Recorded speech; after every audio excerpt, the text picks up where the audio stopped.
ఎప్పుడు మనం దోశ చేయాలన్నా బియ్యం ఇంకా ఉద్దిపప్పుతోటే చేస్తాం. కానీ ఇవాళ నేను అలసందలు ఇంకా రైస్ తోటి ఎలా చేసుకోవాలో చూపించబోతున్నా.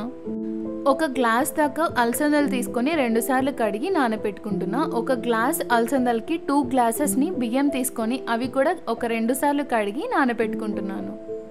మార్నింగ్ సోక్ చేసినట్టయితే ఈవినింగ్ గ్రైండ్ చేసుకోవాలి, లేదా ఈవినింగ్ సోక్ చేసినట్టయితే నెక్స్ట్ డే మార్నింగ్కి గ్రైండ్ చేసుకోవాలి.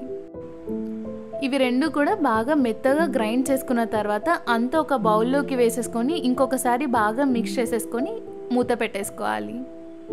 ఇది బాగా ఫర్మెంట్ అయిన తర్వాత నెక్స్ట్ డే కాస్త పిండిని తీసుకొని ఇంకొక బౌల్లోకి ట్రాన్స్ఫర్ చేసేసుకుంటున్నాను. ఇలా ట్రాన్స్ఫర్ చేసుకున్న తర్వాత అందులో టేస్ట్కి సరిపడే సాల్ట్, కొంచెం వంట సోడా, 1/2 స్పూన్ దాకా షుగర్, ఇంకా కొన్ని వాటర్ వేసేసుకొని మొత్తం మిక్స్ చేసుకోవాలి. అంతా సేమ్ ప్రాసెస్, కానీ మినప్పప్పు బదులు అలసందలు వేసుకుంటున్నాం అంతే. నార్మల్ దోశ ఎలా అయితే ప్రిపేర్ చేసుకుంటామో అలానే దోశ వేసేసుకోవాలి. చాలామంది దోశకి నాన్ వెజ్ కూడా ప్రిఫర్ చేస్తుంటారు. మరి మీరు? నాకైతే దోశ కాంబినేషన్లో పల్లి చట్నీ అంటే చాలా ఇష్టం. మరి మీకు దోశ కాంబినేషన్లో ఏ కర్రీ అంటే ఇష్టమో కూడా కామెంట్ చేసేయండి.